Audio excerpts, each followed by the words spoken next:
da Federação Espírita de Roraima. Charlotte é evangelizadora, expositora.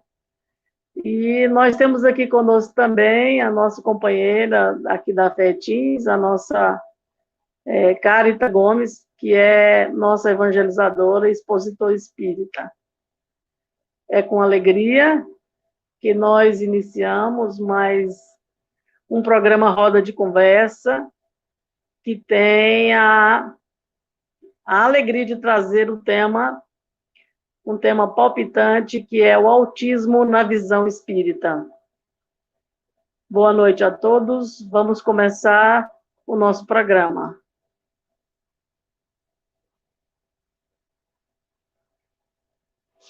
É com alegria.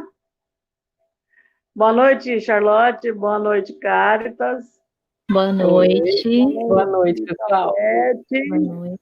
Boa noite, Leila. Boa noite, Charlotte. Boa noite, Caritas. Boa noite. Bom, é com alegria no coração que nós estamos aqui nessa noite, proporcionando a nós uma vivência, conhecimento que vocês têm. Vocês foram escolhidos a dedo para trazer para nós essa experiência tão importante. Eu acredito que muitas pessoas, nesse momento, estão aqui nos ouvindo. Eu peço para eles poderem dar um joinha lá para nós, no nosso programa, para subir a audiência. Isso, de uma certa forma, demonstra, né, que vocês vão gostar do que a gente vai conversar aqui hoje. Nessa roda, nós trouxemos o Carlos Campetti, que é expositor espírita da Federação Espírita Brasileira, e hoje ele mora em Barbados, não é isso? Lá no Caribe, não é isso, Campetti? Isso. Estamos Seja aqui bem-vindo, meu irmão. de passagem, né, por uns 2 ou 3 anos. E Charlotte é uma garota que vem colaborando com o movimento espírita lá do estado de Roraima. Não errei não, né, Charlotte? Não, tá certo. Tá. Roraima. E aí ela também... Roraima. Ela também é evangelizadora, né? E na condição de médica, neuropediatra, foi convidada para trazer a sua vivência, a sua experiência nessa área, né? E Carita Gomes, que é evangelizadora, expositora e mãe e trabalhadora aqui na nossa casa, na FETINS. Boa noite, Cacau. Boa noite, Leila. É Cacau mesmo. Para os íntimos é Cacau. Bom, vamos então para a nossa roda. Vamos começar com o Campetti, que é o primeiro homem. Pode ser, Campetti? Pode um homem ser, entre 2 mulheres, a gente dá a palavra primeiro para o homem. Eu estou em minoria, né? Eu tenho que obedecer. Então, uma oração primeiro. Campete, Charlotte, depois Cacau. Tá, Carita? Tá bom. Ok. Podemos ser assim? Então, com você, meu irmão, Campete. Tá bem. Bom, primeiro, agradecimento, né, de estar aqui com vocês novamente. Uma saudação fraterna a todos que nos acompanham. E aí o nosso agradecimento a FETINS por essa oportunidade. E a gente traz a nossa experiência. Nós vimos aqui já uma manifestação da Nelly, que diz que tem um filho autista de 35 anos. Nós também temos um filho autista, ele está agora com 32 anos. E eu digo a vocês que eu acredito que é a experiência também, não é, de todos os pais e mães que temos filhos autistas. Nós aprendemos muito com os nossos filhos, não é, Nelly? A gente aprende muito, aprende bastante mesmo. E o autismo hoje, ele não é considerado uma enfermidade, é um espectro. Há pessoas que, inclusive, cientistas famosos como Steve Hopkins e outros, pessoas que têm proeminência nos meios sociais e que são autistas, ou foram autistas. Então, na situação do autismo, é um leque imenso, vai desde o estado extremo, em que o indivíduo sai andando, ele para contra a parede, ali fica até alguém tirá-lo de lá, e até a situação da pessoa ter condições de se relacionar, inclusive se casar e ter filhos. Então, é um espectro muito amplo, e cada indivíduo com autismo tem a sua característica particular. É muito difícil ter dois autistas que tenham as mesmas condições, as mesmas situações. Então, é um grande desafio para os pais e também nós temos observado para a medicina, depois a Charlotte vai comentar naturalmente, mas para nós os pais é um grande desafio. Quando nós descobrimos que ele era autista, e na semana passada nós estivemos falando aqui sobre adoção, e quem acompanhou sabe que ele foi adotado, e é muito querido de nós, é um filho muito amado, foi um reencontro espiritual, confirmado, inclusive, numa conversa com o Divaldo, e ele espontaneamente nos disse que nós tivemos ligações do passado, não apenas uma vez. Então foi um reencontro, e normalmente são reencontros mesmo, nós nos reencontramos com esses seres com quem nós tivemos convivências anteriores. E então, quando nós descobrimos que ele era autista, ele estava aproximadamente com 3 anos. Foi um choque. Porque até então, ele começou a falar as primeiras palavras e parecia tudo normal, mas depois ele esquecia. Aprendia outras novas e esquecia de novo. E era uma situação estranha, mas aí até pediatra nos dizia: é porque é filho de diplomata, vocês mudam muito, mudaram com ele quando ele estava aprendendo a falar, então é natural um atraso. O filho do fulano foi falar com 3 anos, o filho do Beltrano falou com 4, o filho não sei de quem falou com 5 anos. Então a gente ficava esperando, né, que ele pudesse algum dia vir a falar. Mas quando ele estava próximo dos 3 anos, ele começou a ter outros comportamentos. Além de não conseguir falar, ele começou a ter outros comportamentos. E nós aprendemos que o autista, ele vai se caracterizar, né, na época pelo menos, né, foi o que nós aprendemos, com 5 comportamentos. A partir de 5 comportamentos, porque todos nós temos algum comportamento que é comportamento autista. A mania de repetição das coisas, isso pode ser um comportamento autista. Mas ele foi, então, se caracterizando com esses comportamentos, e ele ultrapassou o número de 5 comportamentos que estaria dentro do que no tempo era chamado autismo. Hoje é do espectro autista, não é? Na época que ele nasceu, havia para cada 150 crianças que nasciam, um era autista.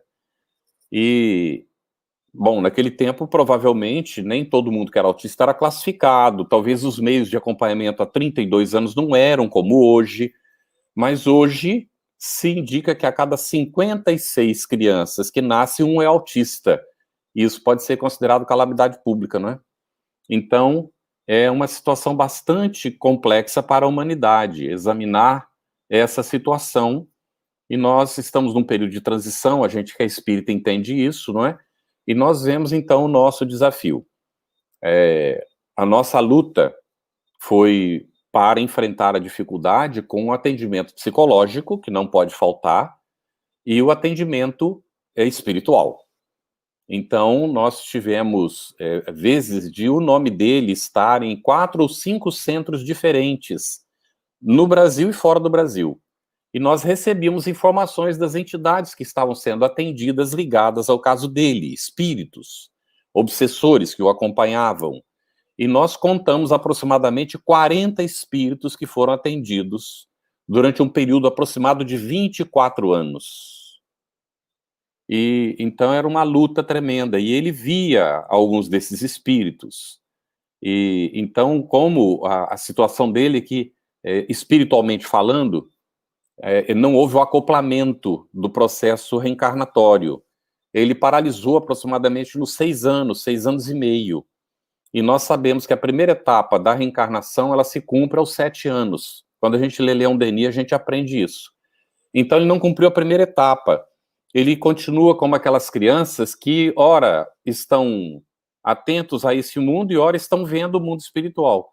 Ele agora amainou mais, acalmou mais isso tudo, mas ele via o centro de força da gente, ele ficava curioso, queria colocar o dedo, e às vezes chegava por trás da gente e cheirava a cabeça da gente, porque ele estava vendo alguma coisa ali, que é o centro de força coronário, né?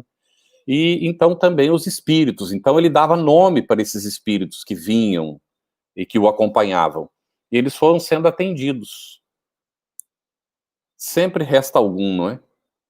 E tinha um muito persistente.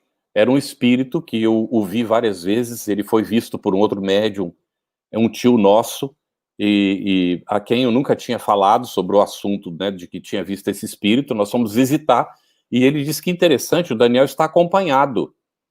E aí, a Vera, minha mulher e eu ficamos curiosos, né? Mas como acompanhado, né? Aí ele disse assim, descreveu o espírito, descreveu exatamente como eu tinha descrito para a Vera ficou olhando para mim, porque o tio estava falando exatamente o que eu já tinha dito para ela mais de uma vez. Esse espírito, ele se aproximava e o Daniel ficava muito nervoso, muito nervoso. Se ele não tinha ninguém para ele agredir perto, para morder ou beliscar, ele se mordia a si mesmo, de tão nervoso que ele ficava. E eu vou terminar por aqui esse relato breve, quando um dia, a Vera inclusive tinha muita preocupação, porque eu viajava muito, ainda hoje viajo, só não estou viajando por causa do Covid, né? Então, ela tinha preocupação de eu viajar e o menino ter um ataque daqueles, e ela não ter condições de contê-lo, não é? E uma das vezes eu estava mesmo viajando, e ela percebeu a aproximação do espírito, porque o Daniel começou a se alterar, ele ia se alterando até entrar em crise. E quando ela percebeu isso, ela é dialogadora, já trabalhou dirigindo grupos mediúnicos, ela tem experiência suficiente para fazer isso, ela sabia o que estava fazendo. Ninguém se atreva a fazer o que não conhece, porque pode dar um resultado inesperado, não é? Mas ela sabia o que ela estava fazendo. Então ela se dirigiu diretamente ao espírito e disse a ele, eu sei que você está aqui, já observei que quando você se aproxima, o Daniel fica muito nervoso, e você provavelmente estará esperando que eu diga para você ir embora, mas eu não vou fazer isso. Eu não vou pedir para você ir embora. Eu vou pedir para você, por favor, para não perturbar tanto o Daniel. Você não acha que ele já sofreu o suficiente? Você não acha que já foi, não é, suficiente o que ele passou? Então, eu queria lhe pedir para não fazê-lo sofrer tanto. Eu sou mãe. E eu sofro junto com ele. Agora, provavelmente, você vai estar pensando, não é que eu quero você longe. Mas eu já não quero você longe. Porque eu quero lhe dizer que eu amo o Daniel. E amo muito, e eu quero que o Daniel esteja bem. E no meu coração de mãe, tem lugar para você também. Daquele dia em diante, o Daniel percebia o espírito, começava a se agitar, mas não entrava mais em crise. Aquilo foi diminuindo, até o espírito chegar e ele já não ter mais as crises. Então eu digo a vocês, o assunto do autismo tem que ser tratado com muito amor. A gente aguarda as perguntas depois, né? Meu querido Carlos, que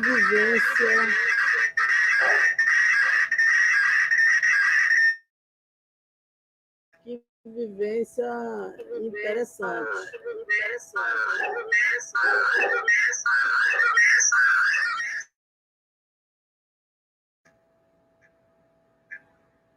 Eu vou pedir para a Charlotte entrar e fazer sua fala, tá bom?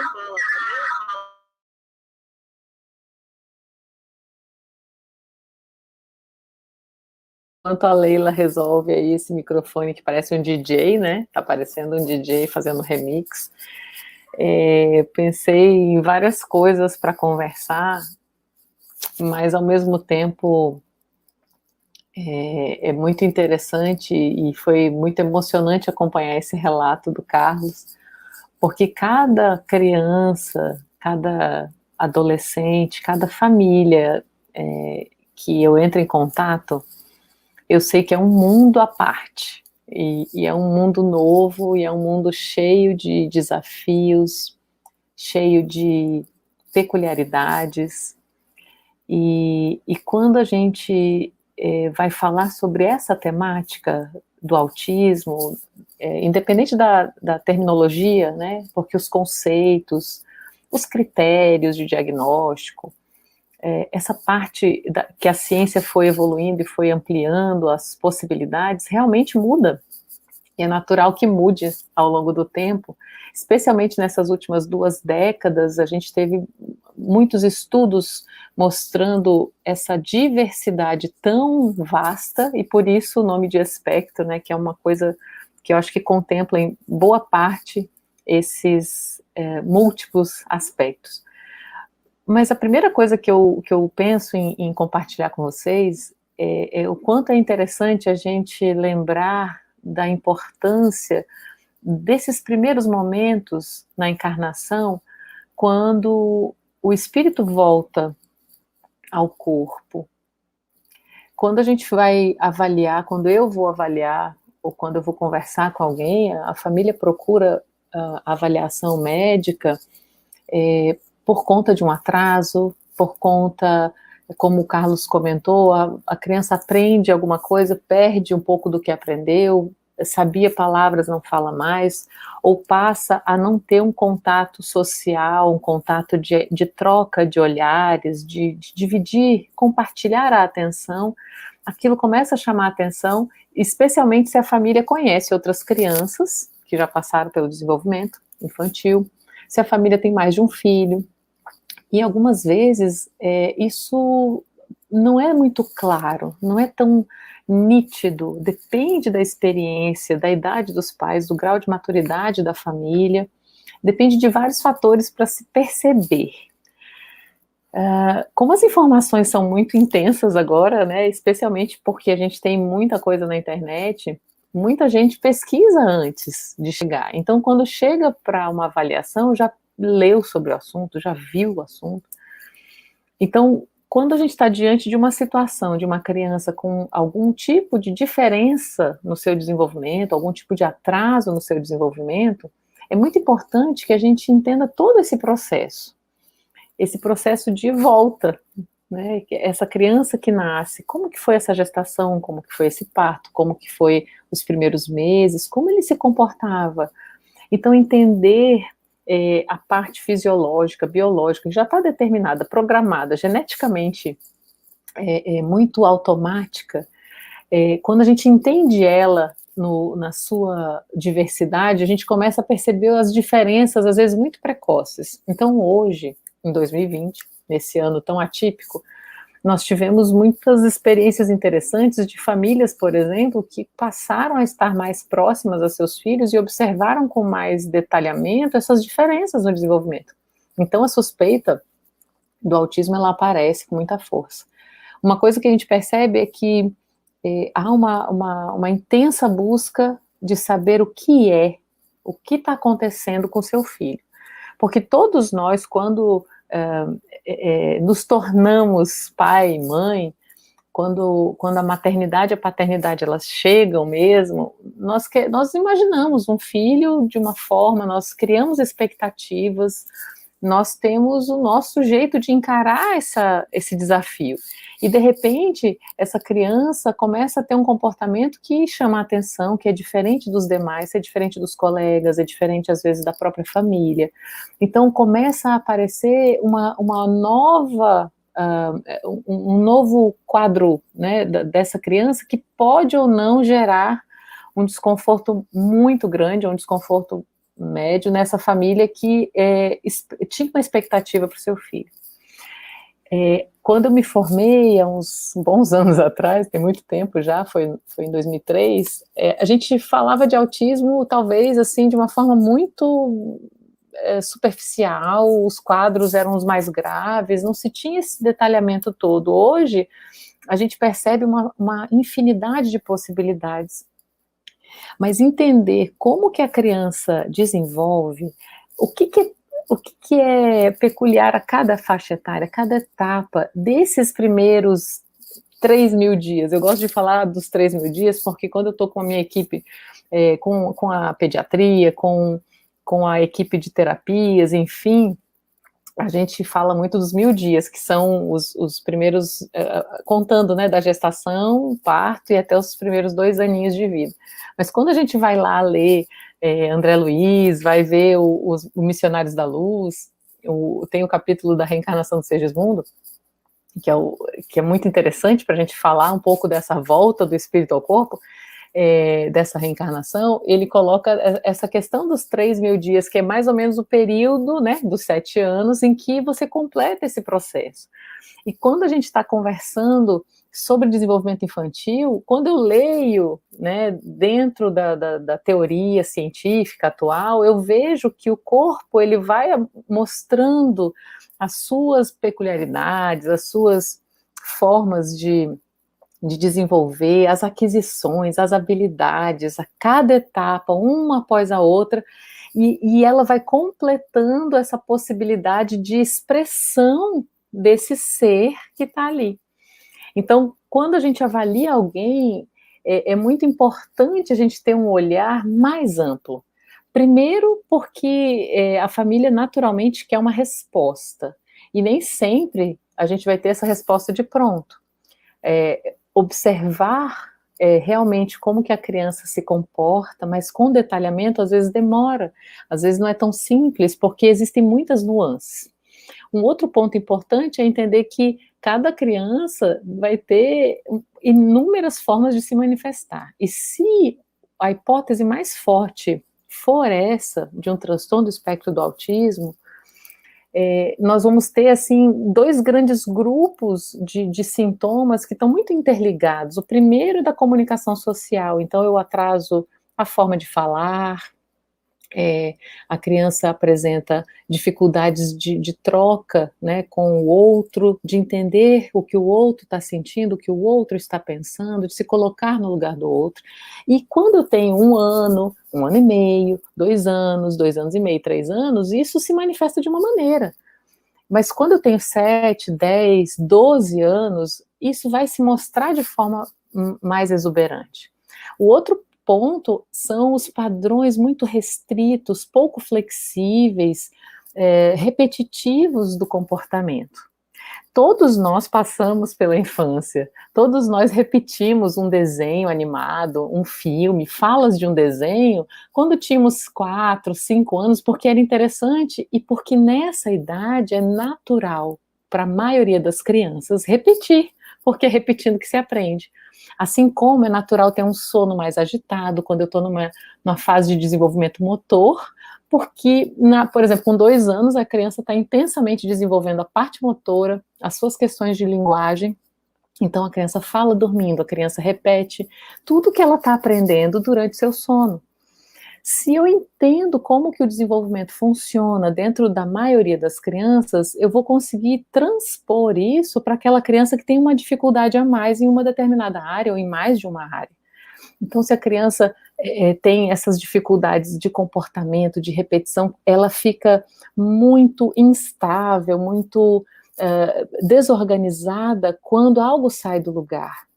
Só que isso, em determinadas faixas etárias, é parte do desenvolvimento. O problema é quando isso foge à faixa etária. Então, quando eu tenho uma criança de 12 anos, né, já um adolescente, que só consegue ir em determinados lugares que ela já conhece, se sente desconfortável em sair de locais, em locais que ela não conhece, se agita, e essa agitação ela pode ser piorada pelas diversas nuances da sua sensibilidade. Hoje a gente sabe que o cérebro da criança que tem essa condição do autismo, ele é bem diferente, neurobiologicamente falando, o número de conexões, as formas dessas conexões entre áreas que deveriam estar integradas, funcionando automaticamente. Então eu costumo, às vezes, falar que a escrita, né, para nós, que tivemos que ser alfabetizados, ela é uma coisa que a gente tem que treinar durante anos.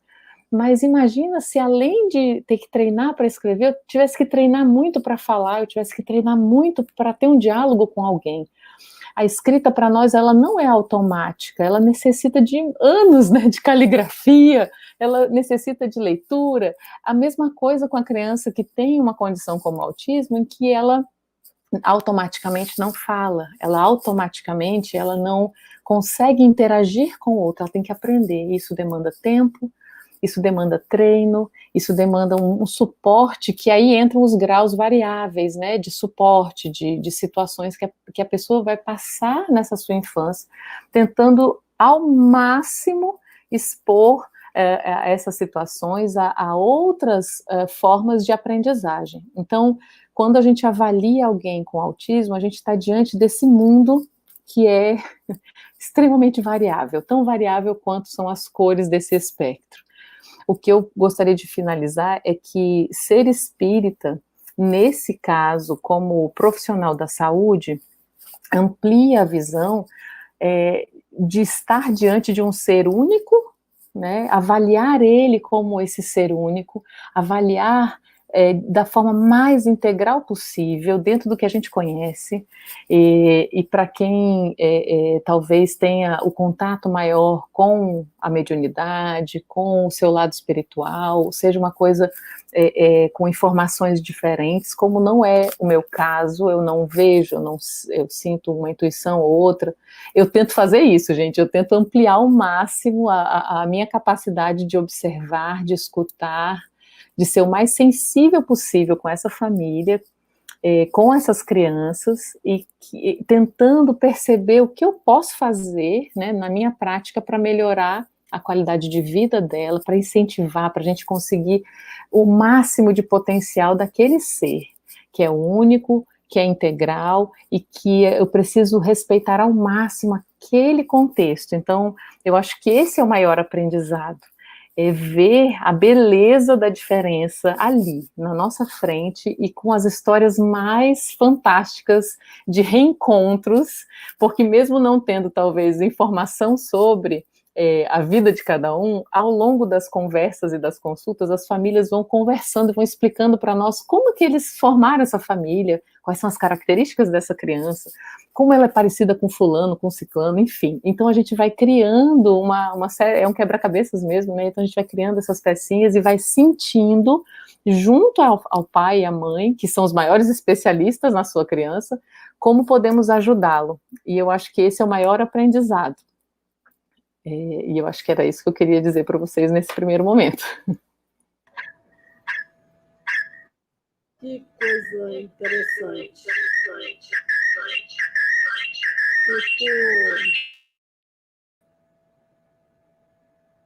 Bom, parece que o meu microfone é bado.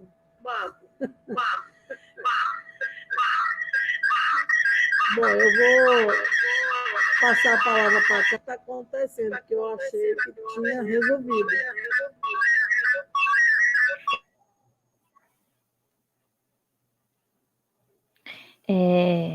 Boa noite. Eu primeiro agradecer o convite, né, dessa roda, desse quadradinho de conversa. E quando o Carlos fala enquanto pai, ele traz um dado muito importante, muito interessante, e aí a Charlotte traz o dado da medicina.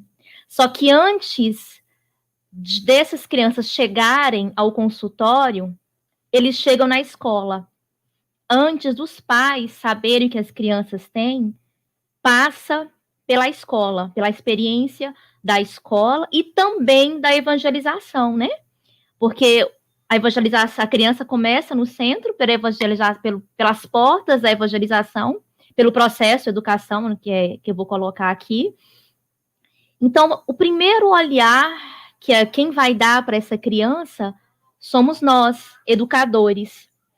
E esse ano, por exemplo, a gente teve só um mês de aula na minha escola, por função da pandemia. Na minha escola tem 250 crianças. Recebemos 4 crianças no espectro, 4 crianças em investigação. E alguns que a gente observa. Então, às vezes, a gente vê pai falando assim, mas o tio dele era desse jeito, depois aprende.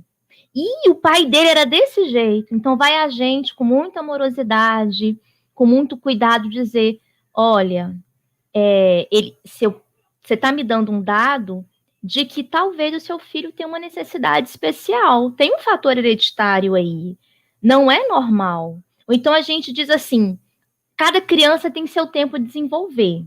É verdade. Cada criança tem seu tempo de desenvolver. Só que existe uma média, existe uma média que a gente não pode perder para não perder as plasticidades cerebrais. Então, a Charlotte colocou muito claro. Existe um momento da criança aprender as questões motoras, as questões da fala, vai ser para mais ou vai ser para menos, mas não pode ser muito além nem muito aquém para que a gente não perca a janela de aprendizagem. E às vezes a gente recebe pais também desesperados porque o filho não aprende, porque o foco é na aprendizagem escolar, e às vezes a convivência, a criança ela vai aprender a habilidade de vida diária, ela vai aprender a conviver. Às vezes uma criança que não amarra o sapato, mas ela amarrar o sapato é o máximo dela. Isso tem que ser muito valorizado, porque é o que ela conseguiu fazer.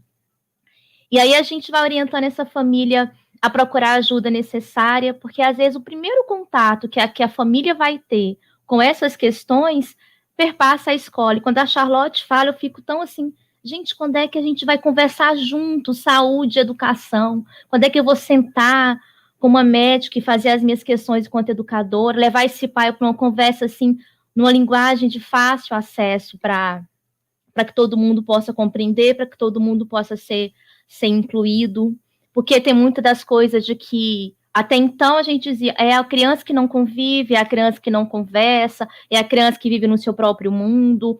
Então são comportamentos estereotipados, quando na verdade é um espectro gigantesco, que é muita coisa, pode ser algumas coisas, que a gente ainda não sabe conviver. Eu lembro que eu tive um aluno que ele não era autista, só para relatar um exemplo, ele era TDAH. Então, a criança chegou até o 5º ano do fundamental, na metade do ano, sem ler nem escrever. E aí, o menino aprontava e a mãe brigava, a mãe dizia, eu batia. Eu falei, mãe, a senhora vai espancar e não vai resolver. E aí, a gente foi estudando junto, até a gente conseguir dizer que a criança era TDAH, conseguiu fazer a avaliação, e ela foi conversar comigo na porta. Eu dizia assim, olha, eu tirei ele da sala, mas não foi por culpa dele, foi porque eu, enquanto professora, não dei conta de acompanhá-lo. Então, eu tirei para que ele não sofra. E a mãe aliviava, porque sabia que estão entendendo meu filho. Aí, outra vez, ela disse para mim, olha, o pai dele foi alcoólatra e está internado em Goiânia. Será que o pai dele é assim? Eu falei, olha, mãe, tem um fator hereditário. Pode ter certeza que o seu filho, ele era criado pela avó, tem a TDAH também, tá aí o resultado do seu neto. E aí ele foi para acompanhamento, com psicólogos, com a medicação. E aí quando a gente dizia, essa criança ela tem uma necessidade especial, o povo já disse, você já está caçando doença. Então não é. A criança, o natural de toda criança é aprender e gostar de aprender. Se a criança ela não está aprendendo alguma coisa, ou o problema é de aprendizagem e principalmente de ensinagem. Aí a gente tem que olhar para dentro da gente todas as metodologias. E aí eu vou conversar com esse pai, conversar com essa mãe, como é que essa família se relaciona. E a Charlotte colocou uma coisa muito interessante. A gente, enquanto espírita, a gente tem um plus a mais nessa visão. O nosso olhar, ele é mais humano, ele é mais amoroso. A gente consegue, parece que a gente tem uma visão, como minha mãe diz, uma visão de raio-x para essa criança. A minha experiência com meu filho, que tem TDAH também, eu costumo dizer que ele veio para ressignificar a nossa família, como toda criança, né? O meu esposo também tem TDAH, e depois que a gente foi acompanhando o Heitor, a família do meu esposo foi entendendo o filho. Da minha sogra ligar e pedir desculpa para ele, meu filho, desculpa, eu não sabia como te tratar. Você me perdoa como eu te eduquei, que minha mãe, a senhora fez o que a senhora pôde comigo. Hoje eu não repito com ele o que a senhora fez comigo, porque a gente tem outra forma de educar. E a gente chama o nosso Heitor ele é o nosso professor de vida. Que a maneira como eles enxergam a vida é de outra forma. Hoje eu comentava, parece que o mundo está sempre competindo. E ele leva as coisas no tempo dele, do jeito dele, ele vai aprendendo, vai desenvolvendo a maneira como ele consegue. E cada conquista é uma vitória. O meu experiência como mãe que eu faço muito é quando ele for dormir, eu ponho para dormir e falo, filho, a mamãe vai conversar com você hoje à noite, tudo bem? A gente vai conversar. E aí lá para meia-noite eu deito no pé da cama dele, eu converso, eu agradeço por ele ter reencarnado, ter sido meu filho, me dado a oportunidade de aprender com ele. Eu peço, falo assim, filho, aparece para a mamãe em sonho para você dizer qual é o caminho a seguir com você, como é que a gente vai te educar, como é que a gente vai vencer junto essa reencarnação. Porque desistir, filho, não está nos seus planos. Porque não está nos meus planos desistir de você. Então, todo esse aprendizado que eu tive com ele, enquanto mãe, é o que eu tenho levado para a escola, para os meus alunos. E quando a gente acolhe esses pais que entendem, meu filho tem um direito, é isso, Fé? O seu filho tem um direito de ser educado, de conviver, de aprender, e vamos juntos resolver isso com você. Então, às vezes, para uma criança neurotípica, o 100 é 100. Para uma criança autista, o 100 é 50, o 100 é 40, e tá bom, porque ele conseguiu o máximo dele aqui. E a gente tem que comemorar e valorizar essas conquistas, e valorizar as relações, de um cuidar do outro, de um irmão cuidar do outro, de caminhar junto. Porque assim a gente aprende. E eu tenho aprendido muito nessas relações a partir da relação com o meu filho. E vejo quanto a nossa família também, sobretudo a família do pai dele, tem aprendido também. Então, eu sou muito grata por ele, porque eu aprendi a estudar bastante neuroeducação em função dele, e levo isso para a minha escola, que eu consigo hoje identificar as crianças e chamar o pai e conversar os caminhos das pedras. Procura um psicólogo, procura um neuropsicólogo, você procurar um neurologista para te ajudar. Procurar esse caminho que às vezes os pais não sabem. Então é mais fácil para o pai se enganar e dizer, é porque ele é assim mesmo, é porque a tia dele era desse jeito. A minha mãe falou que eu fui desse jeito. E, bom, acho que é isso mesmo.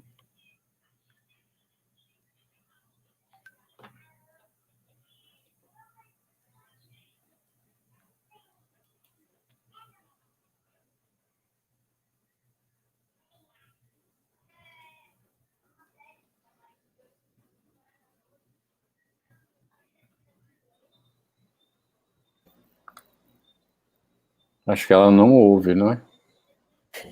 Eu acho que ela não está olhando. Quem sabe faz ao vivo, vamos lá. Vamos lá, tem aqui a primeira pergunta. Como é que a gente faz aí? Seguimos? Vamos fazer a pergunta? Ela vai ver. Oi, Leila. Não estamos ouvindo você, Leila. Agora.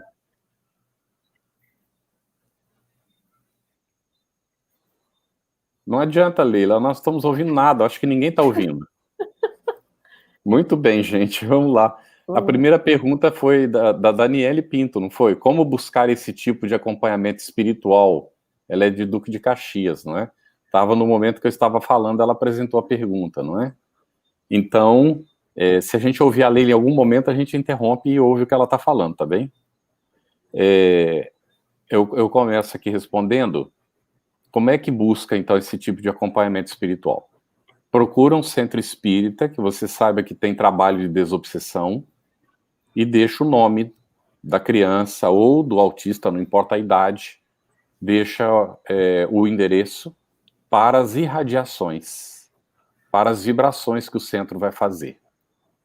E, então, naturalmente, os espíritos necessitados que estejam vinculados ao caso serão atraídos, serão levados ao centro no trabalho de orientação espiritual, de desobsessão, de atendimento aos espíritos que têm necessidade de acolhimento e orientação. Então, foi o que nós fizemos. Nós deixamos o nome na FEB, onde nós tínhamos atividade mediúnica no período que a gente vivia em Brasília, e outros centros espíritas por onde nós passamos, em que a gente tinha contato e que havia trabalho mediúnico, às vezes que a gente, inclusive, participava, e assim é que as coisas foram acontecendo. Quando a gente não tem ligação direta com o centro espírita, procura o atendimento espiritual do centro espírita. A atenção fraterna, para uma conversa e para um encaminhamento de acordo com as possibilidades do centro espírita. é dessa forma que a gente normalmente consegue, não é, o apoio, a assistência do centro. Se quiserem complementar, Leila, e agora? Eu acho que agora eu consegui entrar, né? Leila, respondemos a primeira pergunta da Daniele. Eu ouvia vocês é que não me ouviam. Mas é maravilhoso. Foi ótimo. E acho que é isso que faz esse quarteto aqui funcionar. Porque esse trio convidado, ainda estamos aqui nessa conversa maravilhosa. Eu estava emocionada depois da Charlotte, veio a Cacau e fez uma belíssima exposição da sua vivência, né? E agora nós vamos passar para a segunda pergunta. Aqui nós temos um companheiro lá de Araguaína, pergunta o James Aguiar Araújo. O diagnóstico do autismo é relativamente novo, mas a incidência de casos em nosso meio tem aumentado gigantescamente. Estaria relacionado à transição planetária e o aprimoramento dos seres humanos na Terra? Quem de vocês quer Charlotte responder? Charlotte, vamos lá? Muito simples, né? Coisa simples, assim. O diagnóstico, fácil. Né? Brincadeira. Gente, James, assim, eu acredito que tudo... Bom, enfim, vamos lá, espiritismo. Tem uma outra pergunta que fala da ligação do espiritismo e com o autismo. Qual seria essa ligação? Então, a primeira coisa é lembrar que todos somos espíritos imortais numa jornada terrena e que essas nossas caminhadas, né, em tantas e tantas existências, elas estão nos levando à melhoria individual. Mas, naturalmente, o planeta, a nossa humanidade, digamos assim, ela passa por fases. Então, hoje a gente ouve falar, né, é citado em livros, em mensagens, que existe uma fase que ela não tem uma data marcada para começo e fim, mas que ela dura dezenas, centenas de anos e que vai nos trazer uma nova forma de ver a humanidade. Por isso, essa nomenclatura, essa forma de conceituar como transição do planeta. Porém, nada acontece, nem um fio de cabelo, já está no Evangelho, né? Nem um fio de cabelo cai sem que o Pai tenha consciência disso, sem que Deus esteja sabendo. Dirá uma situação, uma condição como essa. Assim como uma pandemia que nos assola o mundo inteiro e ao mesmo tempo nos conecta, né, com irmãos de diversos países, também não é ao acaso. Agora, nem tudo, e uma coisa importante que eu acho que quem está nos assistindo, a maioria das pessoas tem alguma ligação com o espiritismo, mas eventualmente alguém que não conhece o espiritismo pode ter se interessado pelo tema e chegado até nós nesse momento. Então, nós não temos a verdade absoluta, a gente entende e vê a vida com esse prisma da imortalidade. Então, baseado nisso, na justiça divina, em toda a ação e reação que nos envolve, nós imaginamos que sim, cada situação tem uma ligação com a melhoria. Agora, é natural pensar que algo que tinha diagnóstico com um número muito menor, né, digamos assim, de pessoas acometidas. E, de repente, não só o diagnóstico amplia, critérios são melhorados, maior visibilidade se dá, mas o número realmente é extraordinariamente maior, isso deve ter alguma relação, porque nos muda, nos modifica para acompanhar, para observar, para saber falar com quem é autista, às vezes sem tocar, porque se aquela criança não quer que toque, eu não vou tocar, né? Se ela tem dificuldade sensorial, eu vou ter todo um cuidado. Se ela não olha no olho, eu vou brincar de outra forma. Então, o autismo, ele vem para nos modificar também, não é só a criança, por isso eu concordo, eu acho que tem a ver sim com toda essa transformação, mas é algo longo, não é uma coisa tão rápida, então uma das pecinhas do quebra-cabeça da transição, para mim. Um pequeno comentário, Lila. Sim, um pequeno comentário excelente, Charlotte, né? Eu iria nessa mesma linha que você foi, com toda certeza. Vejam lá, gente, não é só... É uma questão pessoal do autista. ou dos autistas, ou do espectro, digamos assim. É uma questão mesmo de nós todos relacionados. É mais ou menos assim, olha, nós fomos criados por Deus para nos auxiliar mutuamente, mas o nosso egoísmo não nos deixa fazer isso. Então eles colocam, né, Deus permite que venham os espíritos dentro do lar, para a gente dar o socorro, para a gente exercitar aquilo que a gente precisa naturalmente exercitar. Então, é uma oportunidade maravilhosa. E como Charlotte disse, não existe de forma nenhuma engano na lei divina. Então, se esses espíritos estão reencarnando nesse período, é porque eles têm necessidade, nós também, como humanidade, temos necessidade deles. E quem sabe, não é? Inclusive, se a gente não terá a necessidade de uma reencarnação com limitações, que poderão ser de, não é, outra natureza, mas limitações também, e que a gente ainda não tem condição de enfrentar. Nós não sabemos. Então, Deus é tão bom que Ele espera o nosso amadurecimento para nós termos condições de tirar o melhor proveito possível da situação. Então, não sejamos pensar assim, eu sou normal. Hoje em dia, esse conceito de normal tem que ser muito bem examinado, não é? Porque a gente, quando já afirma que é normal, provavelmente não é, Caritas? A gente vê tanta coisa que a gente faz, depois a gente diz, meu Deus do céu, eu pensava que eu era diferente. Então nós temos que nos conhecer, não é? Uma oportunidade de nos conhecer e lutar muito. Essas condições, essas limitações do autista, elas são superáveis em sua maior parte. Então, no caso do nosso filho, ele superou a maior parte dos comportamentos autistas que ele tinha. Agora, ele não conseguiu superar a limitação de aprendizagem. Ele não conseguiu.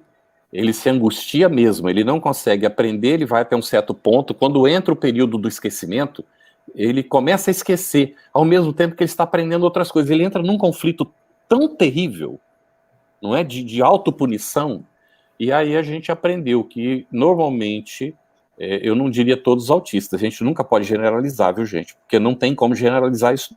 Não, o espectro é tão imenso, eu colocaria na situação do nosso filho, e há casos similares. Há, normalmente, né, um componente de culpa. O indivíduo se autopune. Por que ele não olha nos olhos? Porque ele não quer se encarar, ele tem vergonha de si mesmo. Então é uma série de coisas que a gente vai examinando à luz da psicologia, do conhecimento espírita, e que nos ajudam a entender e encontrar caminhos, inclusive.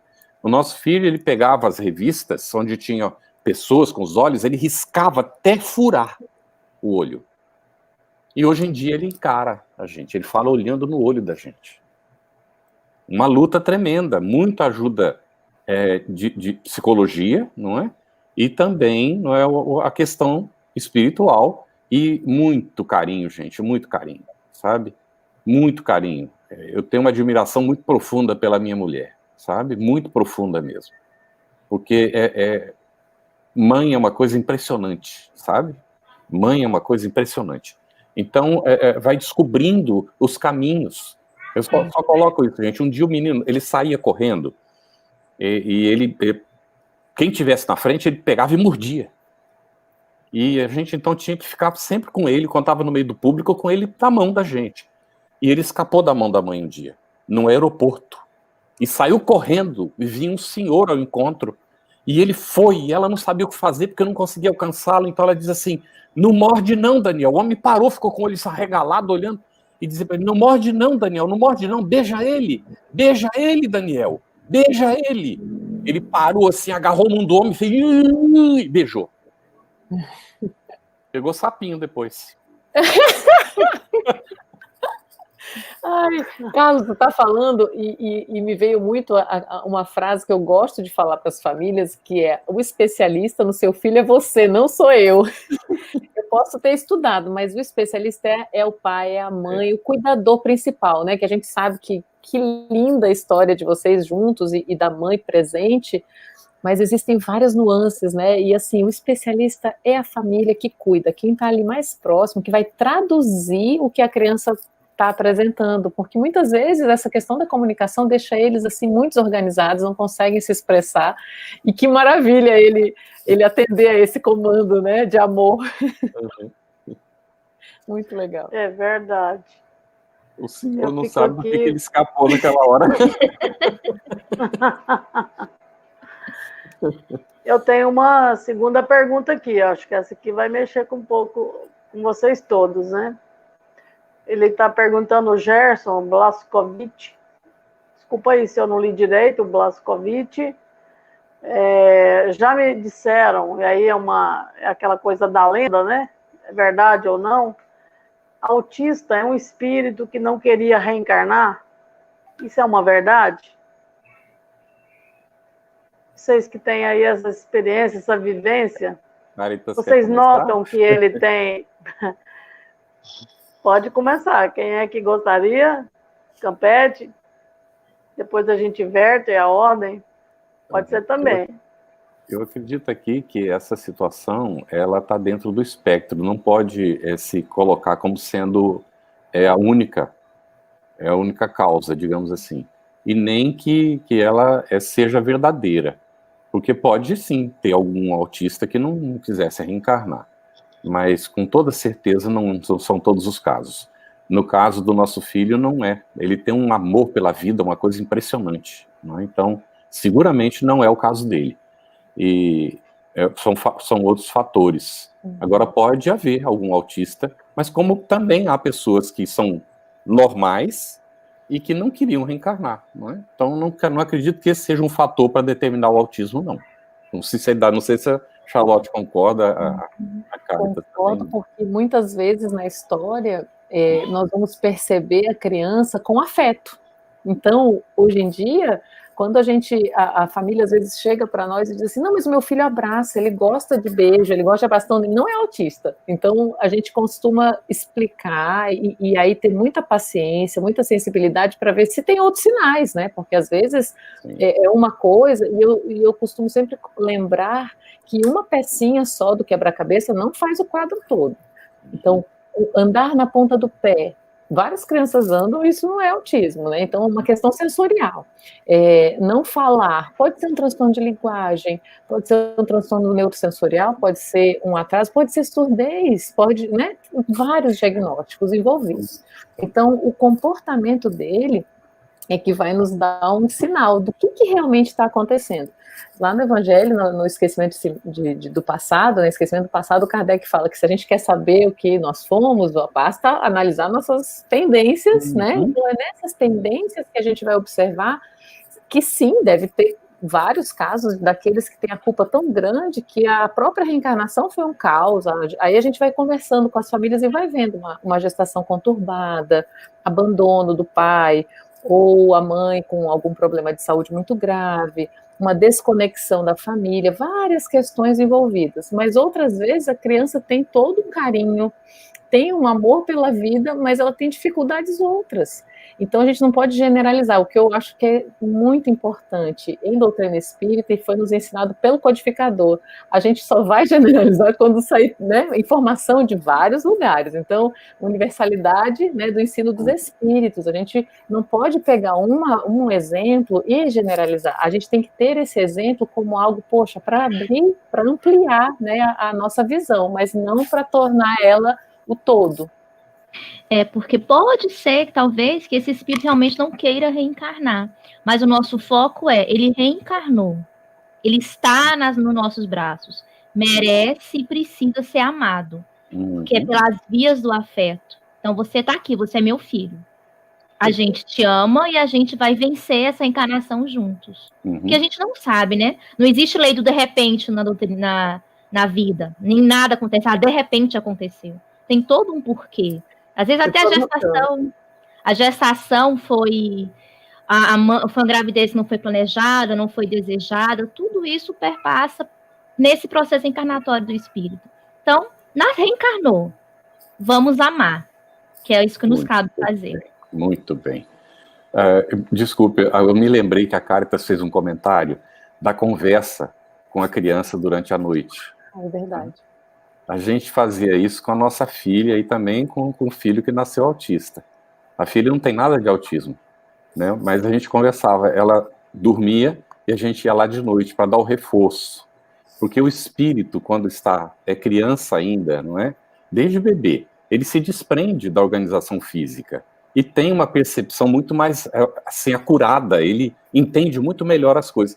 Então, a gente fazia esse reforço, né? Filha, a gente ama você, papai e mamãe amamos você, tenha certeza de que você não ficará abandonada, não estará sozinha, papai e mamãe estamos por você, mas você precisa aprender limites, filha.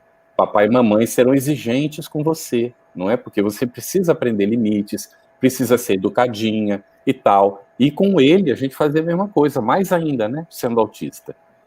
E é muito interessante como ela pedia para a gente cantar para ela dormir. E a gente sempre cantava músicas espíritas, né? Então, prepara bem o sono e depois, durante a noite, também essa conversa com eles dormindo. A gente sempre dizia, ó, eu vou conversar com você agora, você não acorde. Agora, achei interessante, a Caritas já combina que vai ter a conversa. Dica boa, hein, cara? Legal isso aí, gostei muito. Eu acho que essa questão do falar no sono é interessante. Eu ouço essa orientação na Casa Espírita desde que eu sou evangelizadora 1000 anos atrás, né? Então, assim, a gente começou, aí tinha alguma situação, levava para os nossos trabalhadores mais experientes lá da terapia, enfim, e eles já diziam, gente, já orienta os pais a fazer isso. Então, quando eu fui mãe, já comecei, então a gente já fazia essa conversa. E procurando, pesquisando sobre isso, a psicologia infantil, ela coloca, né, com muita delicadeza, com muito cuidado, que como é importante no sono REM, a gente, que é aquele movimento dos olhos, né, que a criança tem, que está mais aprofundado, então ele está ainda mais desprendido, né, a criança está mais propensa a fazer um processamento dessa informação, como é interessante você falar frases positivas, afirmativas, então isso já tem, esses estudos já rolam, já acontecem, né, mas a gente já utiliza a leitura, às vezes a família tem dificuldade de fazer uma prece, por exemplo, né? Então, dependendo da família que a gente atende na casa espírita, na evangelização ou em alguma outra situação, eles precisam de mais orientação. Então, às vezes, a leitura de um pequeno trecho do evangelho, quando a criança está dormindo, tudo isso vai, né, fazendo esse sono mais tranquilo e ao mesmo tempo gravando essas informações. Essa dica de combinar foi ótima, Caritas, eu vou usar aqui também. Meu esposo, ele morou fora um tempo, uns 3 meses em outro estado, a gente estava desempregado aqui, teve que morar fora, eu fiquei só com eles, com o apoio da minha família. E era enquanto eles dormiam, eu conversava com eles, expliquei a situação por que o papai foi morar fora, que estava precisando, mas o papai não se afastou, que eu precisava da ajuda deles para o cotidiano do dia a dia, que é acordar cedo, ir para a escola, arrumar, porque eu sou professora, eu entro na escola às 7h30, eles entram na escola às 8h, então todo mundo... E sem o meu marido para me ajudar. Facilitou muito eles passarem esse período sem o pai, essas conversas que eu tive com eles, antes do pai viajar e nos 3 meses que o pai ficou fora, para o entendimento deles. Lindo. Olha que interessante. Eu fico aqui bebendo essas informações. E eu estou aqui observando as perguntas que estão chegando, né? E fico pensando, eu acho que essa pergunta aqui, alguns de vocês já deram muitas dicas, né? Mas eu vou fazer porque acredito que a pessoa está perguntando, porque ela gostaria talvez de maiores detalhes. Qual a ligação do autismo ao espiritismo? E por quê? Qual a ligação? Bom, vamos começar? Quem começa? Ficamos todo mundo. Eu acredito que a pessoa está perguntando porque ela tem alguma dúvida, né? Sim, tá certo. A gente já falou em algum momento, né? A nossa visão enquanto espírita, né? E aí talvez ela não compreendeu. Opa, caiu a Leila. Vamos lá. A gente começa, vocês continuam. O que acontece? Oi, Leila, você voltou. O que acontece aqui? O Espiritismo, vamos começar com Kardec nisso, tá bem? Kardec coloca que o Espiritismo toca em todos os ramos do conhecimento. Então, é uma doutrina psicológica. A questão do espectro autista está ligada à psicologia. Então, é natural que o Espiritismo tenha contribuição para dar em relação a isso. Então, a relação que a gente observa é essa. a relação do espiritismo não só com esse assunto, mas com todos os assuntos que dizem respeito à relação humana, à nossa evolução aqui no planeta, não é? Então, por que existe essa ligação? Porque o espiritismo, ele nos fala da vida real. Ele não trata apenas da existência, deste momento que a gente está vivendo nessa organização física. Ele nos diz que nós existimos antes, que nós tivemos outras encarnações, que a alma não foi criada no momento da concepção do corpo, que já traz uma bagagem de experiências que determinam, que tem influência naquilo que a pessoa está vivendo agora, no que ela é, naquilo que ela apresenta. E o que está ocorrendo agora vai ter influências no seu futuro. Então, é por isso que a gente pode estabelecer essa ligação do espiritismo com esse assunto do espectro autista. Como nós poderíamos estabelecer a relação do espiritismo com qualquer outro assunto, porque o espiritismo tem contribuição para dar em todos os aspectos do conhecimento humano. E como nós somos espírita, vamos também colocando o olhar, né, daquilo Lógico. que a gente entende e a nossa visão, né? Eu vou trazer mais uma pergunta, e essa pergunta aqui é de uma mãe. Eu acho muito interessante. É a Leide, lá de Araguaína, e ela pergunta: meu filho é autista. Quando estava em crise, parece ficar sob influência espiritual de irmãos em sofrimento. Fica agressivo e até se mutila. Qual a orientação? Ou seja, como é que ela deve se comportar? Qual seria a estratégia, né? Uhum. Eu posso começar essa. Eu acho importante, primeiro, lembrar que algumas questões são pioradas por conta das dificuldades múltiplas, inclusive do sensorial da criança. Eu não sei qual é a idade do filho da Leide, mas é muito importante a gente tentar minimizar os gatilhos, as coisas que desencadeiam, né? Então, do ponto de vista material, do ponto de vista do que a gente conhece na ciência. Então, é importante que essas questões estejam sendo tratadas. Então, se a criança às vezes tem uma dificuldade de oposição muito grande, às vezes existem outros transtornos psiquiátricos associados, porque a questão da automutilação, ela pode ter várias interpretações. Então, é importante saber se tem algum transtorno associado ou não. Se, por exemplo, a sensibilidade tátil, térmica, dolorosa é diferente, é diminuída. Então, às vezes, ele faz isso, mas ele não sente a dor como nós sentimos, ou como a mãe está sentindo. Cada um de nós tem um limiar para a dor, né? Isso é muito, muito subjetivo, mas sabe-se que no autista, independente do grau, essa associação com a interpretação do que chega do ambiente, a percepção da sensibilidade, a expressão, ela pode ser diferente. Então, acho que precisa ter uma avaliação multidisciplinar no caso, porque é um caso mais grave, mesmo que a origem seja espiritual. Sempre é. Para mim, eu sempre tiro assim, se eu sou um espírito imortal, tenho uma vivência, uma bagagem, que eu não lembro, mas eu sei que eu tenho, né? Então, tudo que eu estou vivenciando nesse momento, de alguma forma, ela tem uma ligação espiritual, que pode ser maior ou menor. Então, eu posso ter a associação da obsessão ou não, eu posso ter influência só do próprio espírito. No livro Loucura e Obsessão, do Manuel Filomeno de Miranda, a gente vê vários casos de outras situações, inclusive do autismo, e em algumas delas era o próprio espírito que fazia tudo aquilo acontecer, não tinha obsessor na jogada. Então, eu acho importante a gente pontuar essas questões espirituais, elas são das mais variadas formas. Agora, se dentro do que a gente tem de apoio multidisciplinar, isso já está sendo contemplado, já se foi tentado, e eu posso conversar com alguém na casa espírita, eu posso trabalhar isso, né, como o Carlos já citou, algumas situações que são possíveis de atendimento dentro do centro espírita, excelente. Porém, em alguns lugares, como aqui em Boa Vista, em Roraima, eu só tenho centros espíritas estruturados na capital. Se isso acontece no interior, eu não tenho para onde encaminhar. Então a gente lança a mão dessas dicas valiosas de fazer uma leitura do Evangelho toda noite, quando a criança dorme, de conversar com esse espírito, porque nessa hora a conversa não é com a criança, com o jovem que está ali dormindo. A a conversa é com o espírito imortal que está naquele corpo, e que está ligado ao corpo, na verdade. Então a gente aproveita esse momento para esse intensivão, evangelho veementemente mesmo, né? É um intensivão de evangelho, é um intensivão de palavras e de afirmações, e na tentativa de tornar o ambiente o mais propício para ele receber essas orientações. E claro, a tentativa de um apoio, de um suporte dentro da casa espírita seria ideal nesse caso também, junto com toda essa gama de profissionais que podem ajudar.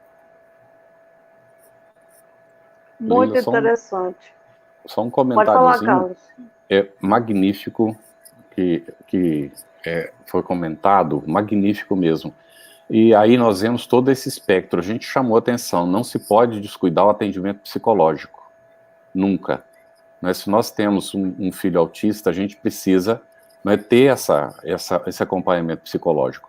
E aí tem a questão espiritual. Então, as duas coisas. E a Charlotte chamou atenção para essa situação de que, às vezes, não tem centro espírita próximo. A gente vivia num local que era interior e não tinha centro espírita. Então, às vezes, a gente não tem como ir ao centro espírita. Temos que implantar o evangelho dentro de casa, gente. Nós lemos com o nosso filho toda noite. Um pouquinho, mas a gente lê com ele.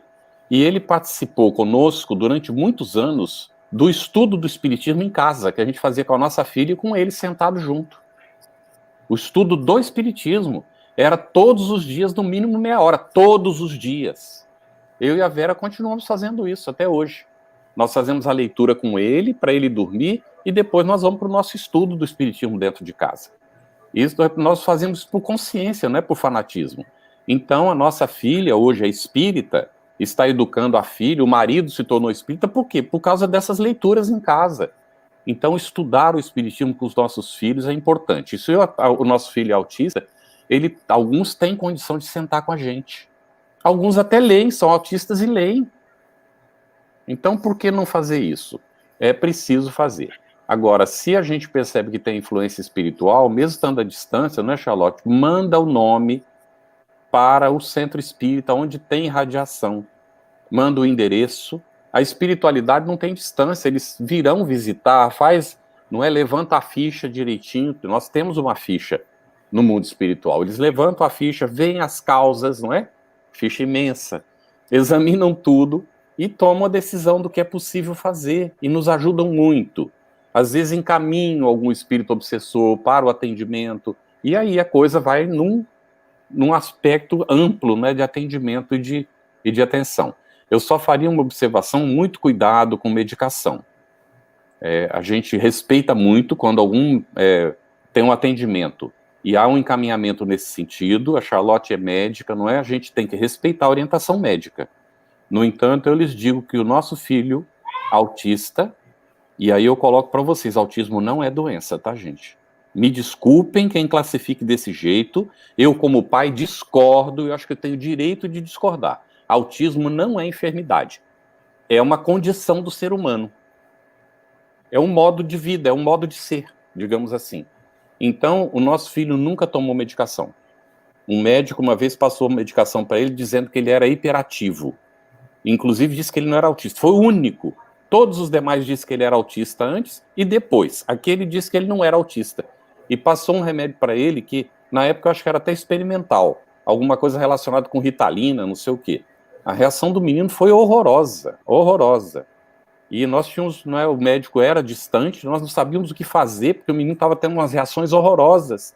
Então nós tivemos que recorrer a outro médico. O médico disse, olha, eu não posso contrariar a orientação do meu parceiro lá, não é? Mas vocês são pais, vocês vão ter que tomar a decisão. Aí eu disse a ele, mas o senhor como pai, se fosse pai do menino, o que faria? Olha, eu sendo pai do menino, não poderia continuar dando esse medicamento, o medicamento está atrapalhando o menino. Então nós tivemos que tirar, não tinha como voltar para consultar o mesmo médico. Vivemos um drama tremendo, porque o ideal é o mesmo médico, acompanhar, ver direitinho, não é? Mas como a Charlotte disse, nós somos os pais. Nós temos uma responsabilidade. Nós suspendemos e ele nunca precisou. Nunca. Não digo que todos os casos são assim, porque não são. Não se pode considerar as coisas em termos absolutos, gente. Por favor, cada caso é um caso. Mas examinemos muito bem. A gente sente muita dor no coração quando vê, às vezes, o jovem já ebetado numa cadeira, babando, quando não é, e o medicamento ali controlando o ser, que não pode nem se movimentar. A gente fica com muita pena, não é? Será que não existe outra opção, não existe outro caminho? Será que não mesmo? Então, a questão é a gente sempre examinar e ver as possibilidades e buscar com muito amor, com muito carinho, fazer o melhor que nós pudermos pelos nossos irmãos. Eles, antes de filhos nossos, são filhos de Deus e são nossos irmãos e dependem de nós. O que nós fizermos vai ter influência muito, muito profunda na vida e no aproveitamento da oportunidade reencarnatória deles. Desculpa, Leila, estender um pouquinho o assunto. Não, eu acho muito oportuno. Acho... Charlotte, desculpe se você discordar de alguma coisa, me corrija, viu? Que você que é profissional na área. Nós estamos aqui na roda, vocês podem falar. É porque essa questão é super importante. Eu acho que a gente precisa entender que a gente não trata autismo. A gente trata o sintoma que está prejudicando a criança a longo prazo. E isso é importante, porque aí, se eu tiver uma dificuldade extrema de agitação, porque imagina, eu percebo o ambiente, em vez de ouvir o som suave da minha voz aveludada, a pessoa está ouvindo uma voz totalmente desconexa. Ao invés de ouvir o barulho do liquidificador um pouco alto, ele está sentindo uma metralhadora no ouvido. E essa criança não tem vai hipersensibilidade. Tem hipersensibilidade na pele, ou tem, enfim, né, infinidade de sintomas. Então, quando isso junta, a criança, por exemplo, vai no mercado, com todo aquele estímulo, ela pode entrar em crise sensorial por conta do barulho, do ruído, do cheiro do mercado e do estímulo. Gente, às vezes a criança entra num espaço e percebe um cheiro diferente que é irritante e ela não consegue entrar. E ela não sabe dizer.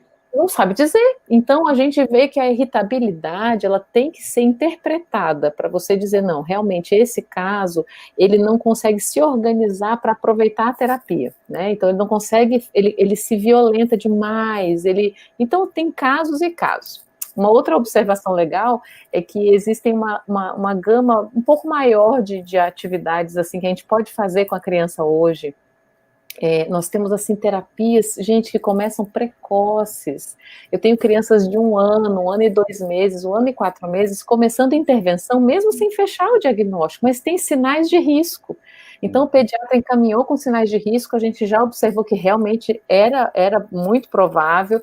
Alguns a gente fecha esse diagnóstico cedo. A intervenção precoce com terapias adequadas para a faixa etária faz uma diferença enorme. Aí, claro, por exemplo, hoje eu atendi uma criança de 12 anos que não teve isso tudo, está muito agitada. E é uma agitação, assim, que não a deixa dormir. Então, assim, a gente optou com a família, com muito cuidado, que é uma família que eu já conheço há muito tempo, para vamos ajustar essa medicação agora. Então, esse é o detalhe, essa mediação da família, entendendo que cada substância pode ter uma reação, sabendo quais são elas, orientando, estando à disposição. Então, é uma questão de muita sensibilidade, né, de ver esse diferente e sentir, conversando com a família, quando que a gente vai entrar com a determinada terapia, para o sintoma, não para a condição que é do espírito e é daquele ser, né? O problema é que a medicação está vindo assim como um salvador da pátria, né? A gente não tem tempo para o diagnóstico, é um processo demorado, é terapia, e às vezes no município, no interior, não tem esse olhar médico, então é mais rápido tacar a Ritalina.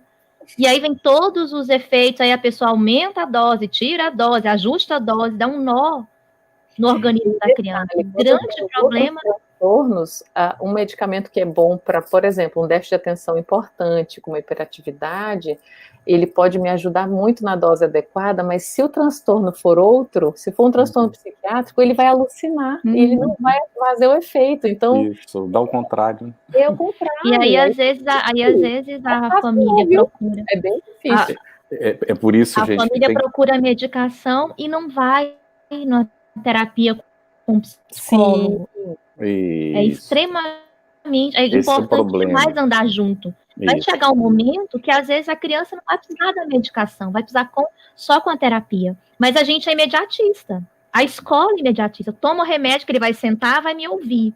Que eu sou professora, eu quero é isso. Que ele sente, que ele me escute e deixa eu dar aula. Então é melhor tomar o remédio. Porque a terapia vai, tem todo um processo, o professor precisa acompanhar a terapia, os pais precisam estar junto. Então a gente tem que tomar... É o olhar do terapeuta E aí também. tem um detalhe, gente...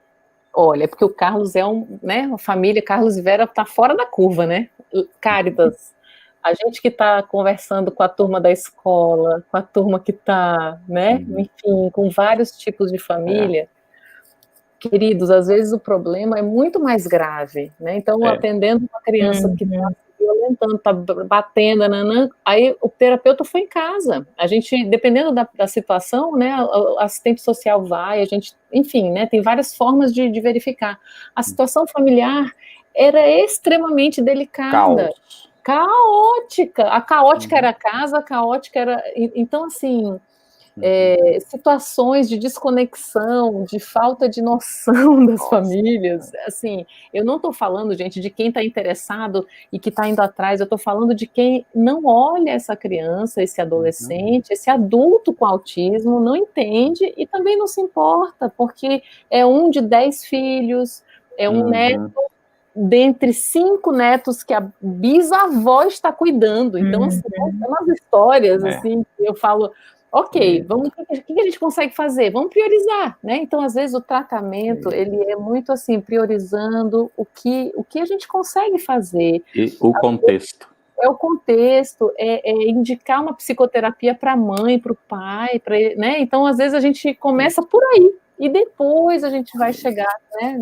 É por isso que é muito delicado, a gente nunca pode afirmar, olha, é desse jeito que funciona, porque não é, gente, né? Eu não posso dizer que a situação do meu filho vai se aplicar para outro. Às vezes, se a gente tem 2 filhos na situação, vai ser diferente. Então, como é que vai ter, digamos assim, uma receita que vai funcionar para todo mundo? Não tem, não é? Então, é realmente uma luta. E a gente tem que recorrer conforme as possibilidades. Às vezes a gente percebe, né, que às vezes é um ajuste na rotina em casa. Hoje é difícil manter a rotina, porque tem desenho, tem jogo de videogame, até a hora que a criança quiser. Eu costumo dizer para meus pais assim, criança é igual massa de pão. Se não descansar, não cresce. Que horas que dorme? Professora, na hora que eu vou dormir. É na hora que eu vou dormir, ele dorme. Aí chega na escola desregulado, cansado, com sono. Então, às vezes, a gente tem que educar os pais. Olha, ele tem que comer nessa hora, ele precisa dormir no mesmo horário, ele tem que comer, ele precisa escovar o dente, ajustar a rotina. Ai, professor, é difícil. É difícil, mas não é impossível. É bom para todo mundo ter rotina. Aí a gente fala para o casal, é bom para vocês, enquanto casal tem um tempo para vocês. Para isso é preciso botar o filho para dormir cedo. Isso aí também. Isso aí também. Ajuste de rotina. Ajuste de rotina é preciso. E tem que ser assim, é aquela coisa, a gente fala, é todo dia, não tem fim de semana, não tem domingo. Eu lembro que quando os meus filhos nasceram, eu fui uma vez para casa da Leila e levei malinha para tomar banho. Porque quando a gente vira mãe, a carruagem vira abóbora antes da meia-noite. Deu hora dele tomar banho, Leila, dá licença, vou dar banho nele aqui, põe no BC, ele dorme, depois eu vou para casa. Porque se é em função deles. Depois que ajusta essa rotina, tudo flui. Mas é preciso assumir essa labuta da rotina, que é o mais difícil para os pais na escola. Adorei as frases de efeito da Cáritas. Muito bom. Gente, massa de pão, o chat... Gente, o chat está bombando. Eu tô vendo. O pessoal do chat estão comentando todas as nossas falas aí. O povo está pedindo, inclusive, a mãe, que vocês responderam a pergunta aí agora, a Leide, que esteve no programa anterior nosso aí, falando sobre adoção, porque ela adotou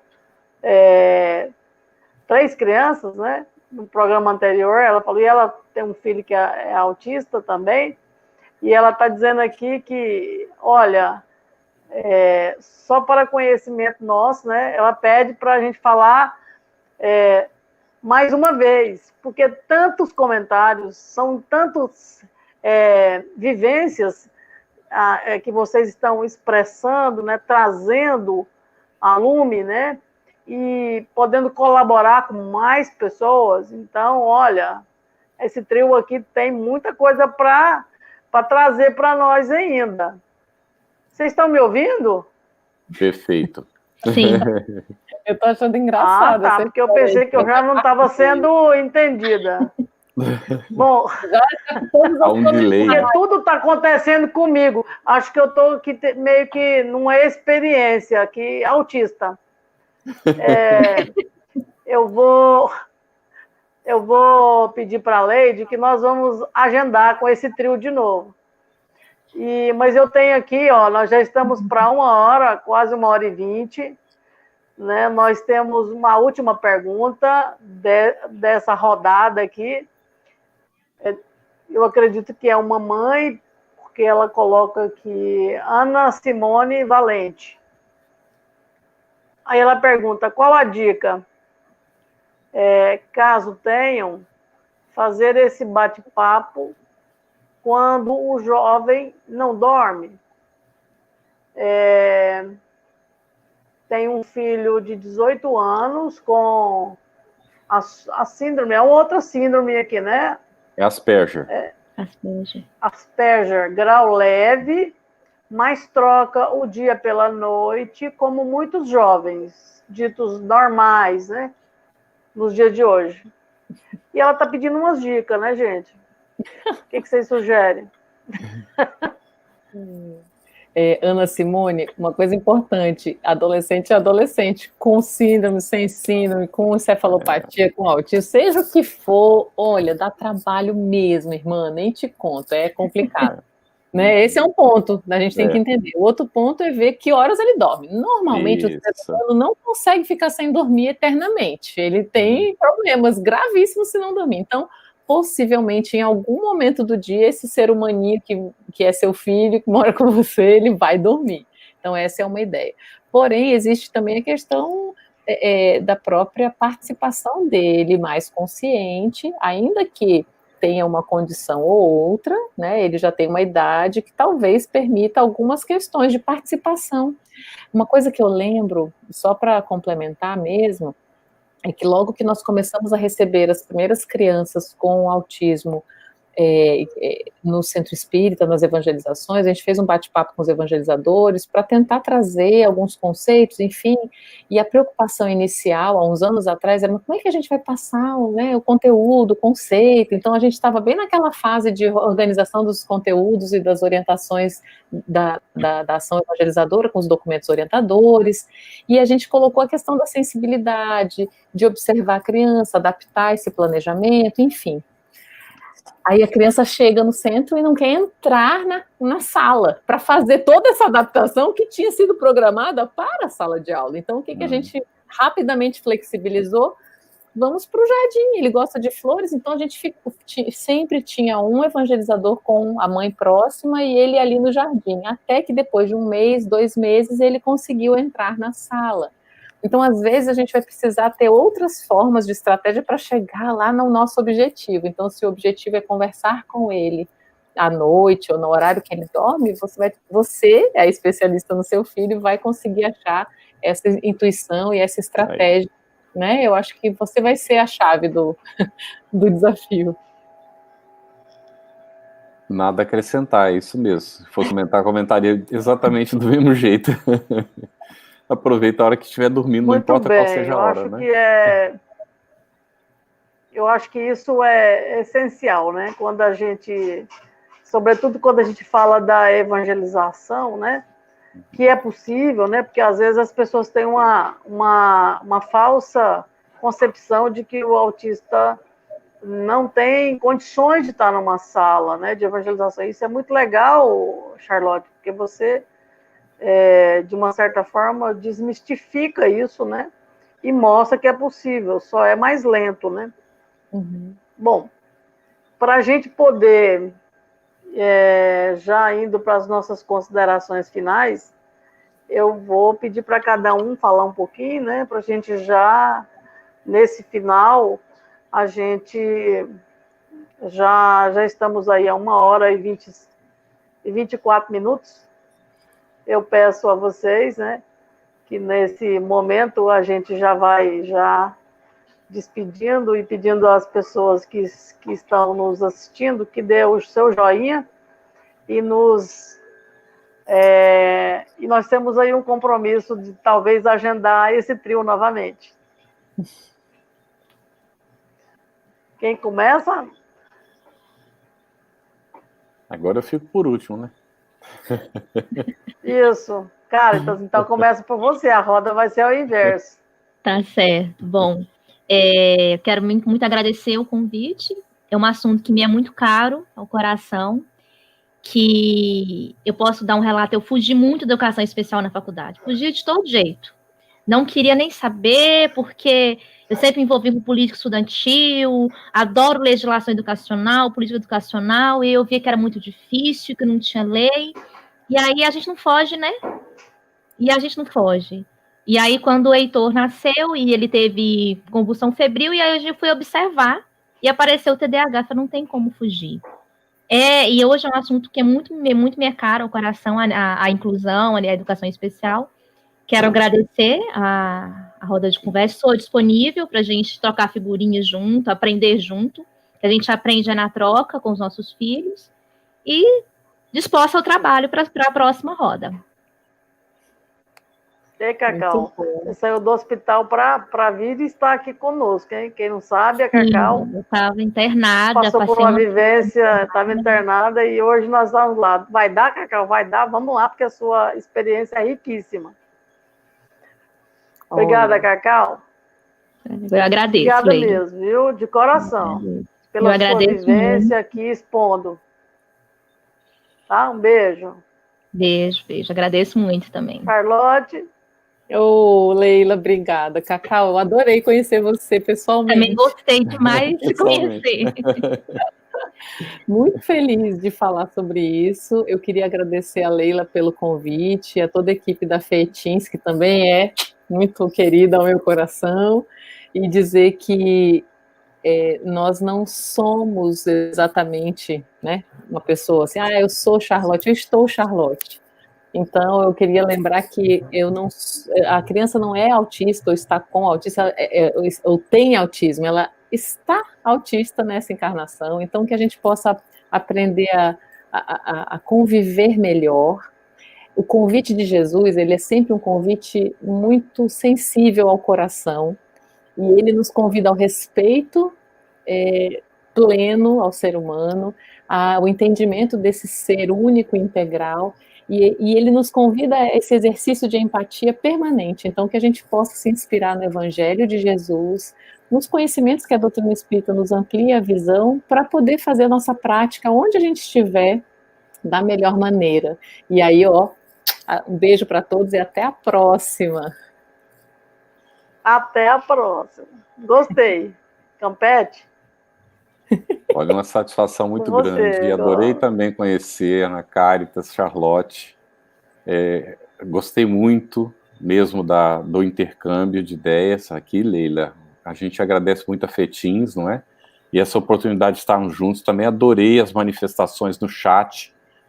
No chat aí o pessoal ativamente, né, manifestando suas posições, seus pensamentos.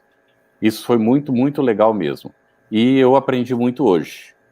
Aprendi bastante. E eu acho que isso é muito importante, nós mantermos nosso coração aberto e não nos entregarmos, gente. Nós estamos numa luta de autossuperação e de superação também coletiva dos nossos paradigmas. E é um momento de transformação natural do nosso planeta, né? O planeta está sempre em transformação, mas agora é uma época bem acentuada dessa transformação. E nós temos essa oportunidade de ter o Espiritismo que nos ajuda a entender. Então, há muita, muita diversidade, mas os problemas todos, eles podem ser encarados à luz do Espiritismo com mais leveza, com mais tranquilidade, porque o Espiritismo nos indica o caminho. Não é que os problemas vão ser menores. Não é que as coisas vão se solucionar com passe de mágica, de forma nenhuma, é no esforço mesmo, é na luta. Mas o Espiritismo nos ajuda tanto a ganhar mais forças, como a ter uma visão mais ampla, muda o nosso ponto de vista. não é? A maneira como a gente encara as coisas, isso nos ajuda muito. Então, o convite fica para a gente continuar, não é, trabalhando, estudando. No finalzinho eu sugeriria, para quem tem interesse, ler de Emílio Miranda, Nossos Filhos São Espíritos, não é? Os Nossos Filhos São Espíritos, que ajuda muito a gente ter uma visão dessa amplitude daquele ser que está ali naquele momento, como a Charlotte disse, né? Está às vezes autista, às vezes não está autista, mas dá um trabalho danado para a gente, e a gente também deu trabalho no momento próprio. Então, não é? Tudo faz parte de uma construção, e a gente vai amadurecendo e aprendendo. Muito obrigado, e que a paz de Jesus esteja nos nossos corações. Eu vou fazer uma prece em gratidão, né? Não somente a vocês que estamos aqui nessa roda, mas gratidão a Deus por nos permitir estarmos aqui juntos, interligados com muitas pessoas de vários estados, pessoas que a gente não conhece, mas que estão aqui interligados, interessados com essa temática. E os nossos companheiros do movimento também aqui estão aprendendo conosco, né? Então, por tudo isso que nós vivenciamos aqui hoje, houve momentos que eu fiquei muito emocionada, e por tudo isso vamos agradecer. Mestre amado Jesus, obrigado, Senhor, por este momento tão maravilhoso nas nossas existências, onde abrimos os nossos corações e as nossas mentes, a fim de podermos entender melhor, para que nós possamos, quando chamados a servir aos nossos irmãos que estão vivenciando essa experiência, e a eles, Senhor, rogamos sobretudo às famílias que lhes dê serenidade, força e paciência, a fim de experienciar com esses irmãos nossos de caminhada o grande exercício que é aprender a amar. Obrigado, Senhor, por esses momentos de aprendizagem aqui expresso por este pai, por esta mãe, por esta médica que atendeu o nosso chamado. Obrigado, Senhor, mais uma vez.